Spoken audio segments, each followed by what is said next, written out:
वस्त्र पहनने से और कान छिदाने से कोई योगी नहीं हो सकता।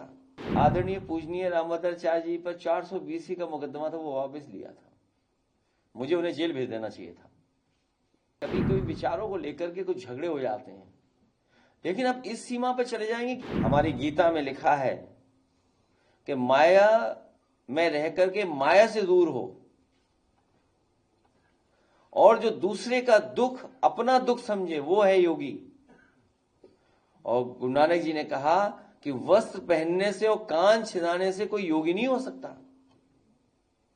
बताइए, हमारे समाज के सबसे पूजनीय शंकराचार्य जी के साथ क्या व्यवहार हो रहा सरकार की तरफ से।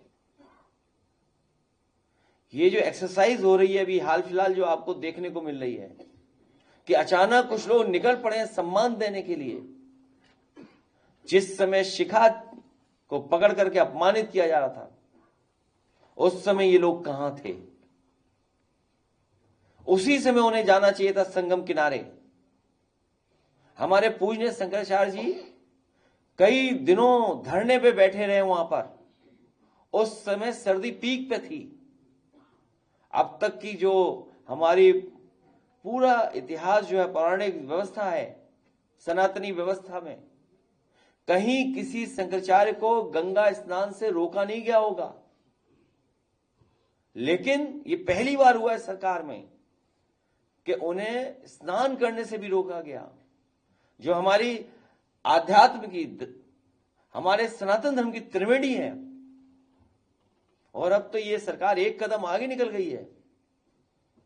ये लगता है कभी अंधेरे में या रात में फिल्म देखते हैं 20 साल बाद।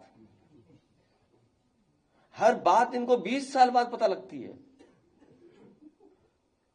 हमारा जो एक पैनलिस्ट था, उसकी 20 साल पुरानी घटना शंकराचार्य जी को बताओ अपमानित करने के लिए कहां से ढूंढ के लाए, किसको ढूंढ के लाए?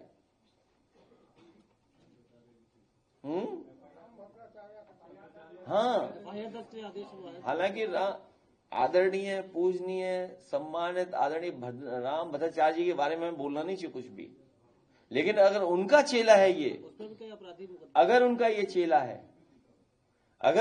चेला है तो मुझसे गलती हुई है। हमने कभी आदरणीय पूजनीय रामभद्राचार्य जी पर 420 का मुकदमा था, वो वापस लिया था। मुझे उन्हें जेल भेज देना चाहिए था। और ये बात गलत हो तो बताइए आप, किसी से पूछ लीजिए आप। हमारे बगल में बैठे भाई साहब। तो ठीक है, कभी कभी विचारों को लेकर के कुछ झगड़े हो जाते हैं, लेकिन अब इस सीमा पर चले जाएंगे कि आप आरोप लगा करके इस तरह का घटिया आरोप लगवाएंगे आप। इसीलिए मैं कह रहा हूं कि ये सरकार बचने वाली नहीं है। जनता ने तो अस्वीकार कर दी है सरकार। अब बस जनता इंतजार कर रही है कि कब वोट डालने का मौका मिलेगा। इसीलिए मैं कह रहा हूं कि जितनी पीड़ा बढ़ेगी उतना हमारा पीडे बढ़ेगा। और ये पीडे के आंदोलन में जुड़ने वालों का मैं एक बार फिर आभार और धन्यवाद देना चाहता हूं।